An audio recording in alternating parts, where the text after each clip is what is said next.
This video आप लोग discover करने वाले हैं कि क्या ताकेमीची ड्रैगन को मरने से बचा पाएगा, और अगर बचा भी पाएगा तो क्या उससे उसका फ्यूचर चेंज होगा।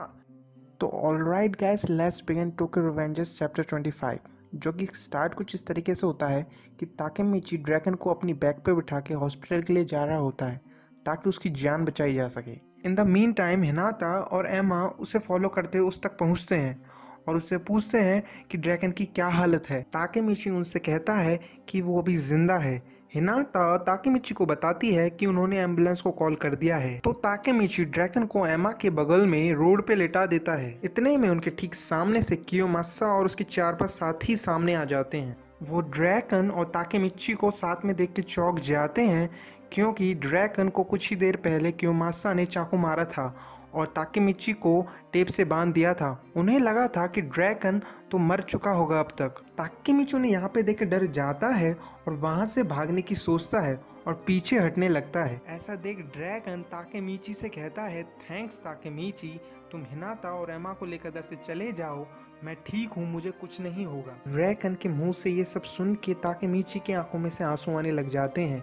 ड्रैगन इतनी बुरी तरीके से घायल होने के बावजूद भी उनको जाने के लिए बोल रहा है और ताकेमीची को याद आता है उसका पास में आने का रियल मकसद क्या था, और अगर वो ऐसे ही डरता रहा तो वो फ्यूचर में किसी को भी नहीं बचा पाएगा। वो जोर से फ्रस्ट्रेशन में चिल्लाता है और चला जाता है कियोमासा के पास उसे हैंडल करने के लिए। ताकेमीची कियोमासा को फाइट के लिए चैलेंज करता है और कहता है, हमारे अंडरग्राउंड फाइट क्लब में 1-on-1 वाली फाइट अभी तक खत्म नहीं हुई है। ताकेमीची को चीयर करने के लिए ड्रैगन, हिनाता और एमा सब उस पे 10 करोड़ की बेट लगाते हैं। ये सब सुन के कियोमासा कहता है, लगता है ये सब पगला गए हैं। ताकेमीची एक जोर के पंच से फाइट को स्टार्ट करता है, पर कियोमासा पंच को उसके हाथ में चाकू घुसा के रोक देता है। ताकेमीची दर्द से जोर से कर रहा होता है। कियोमासा उसे हंसते हुए बोलता है, आज मैं तुझसे 1-on-1 फाइट नहीं लड़ने वाला, मैं तुझे जान से मारने वाला हूँ। ताकेमीची गुस्से में हाथ से चाकू निकाल के फेंक देता है और फिर से अटैक करने के लिए कियोमासा की तरफ बढ़ता है, लेकिन फिर से कियोमासा से मार के नीचे गिरा देता है। ताकेमीची फिर उठता है और कियोमासा को चारों ओर से दबोच लेता है। कियोमासा अपने डिफेंस में उसके पेट में लाते ही लाते मारता है, पर ताकेमीची उसे छोड़ता नहीं है। एंड देन सडनली ताकेमीची कियोमासा के चेस्ट पे जोर से काट लेता है।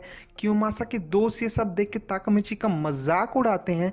वो ये कहते हैं कि ये कैसे किंडरगार्टन वाले बच्चों की तरह लड़ाई कर रहा है। कियोमासा जोर जोर से दर्द से चिल्ला चिल्ला के कहता है, छोड़ मुझे छोड़, पर ताकेमीची उसे काटना नहीं छोड़ता। जैसे ही कियोमासा की पकड़ ताकेमीची से कम होती है, ताकेमीची उसे बैक पे चढ़ के उसका गला दबोच लेता है। वो उसका गला जब तक चोक करके रखता है जब तक कियोमासा बेहोश होकर जमीन पर नीचे नहीं गिर जाता।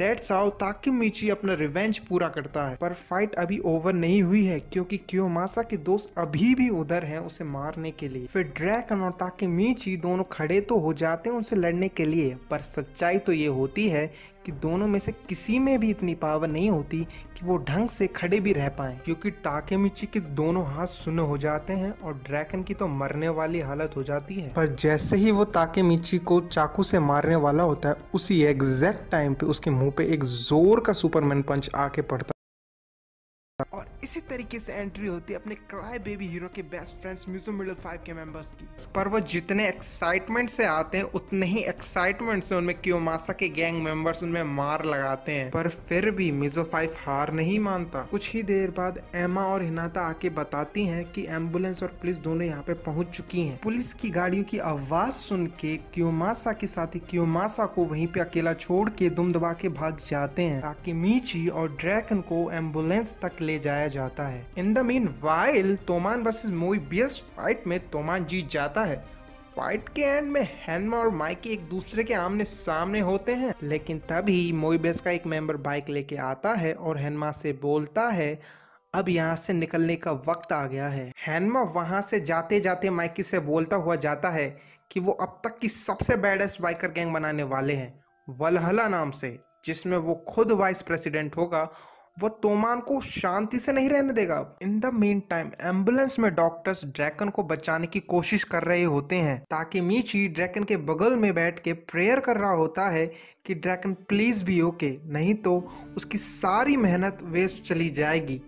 तभी ड्रैकन अपनी आंखें खोलता है और अपने हाथ ताकेमीची से मिलाता है और बोलता है, thanks Takemichi, I really owe you for this.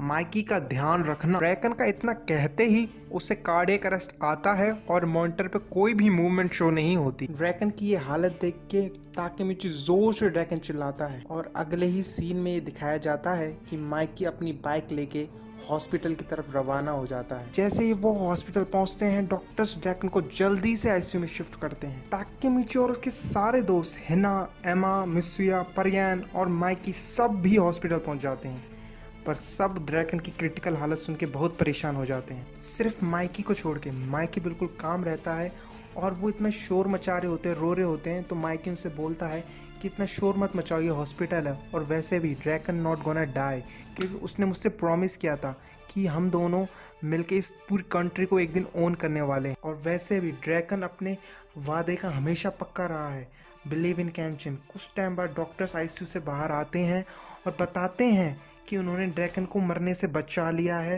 यह सुन के सब खुश हो जाते हैं, सब खुशी से झूमने लगते हैं, मतलब कि ताकेमीची का मिशन सक्सेसफुल हो जाता है।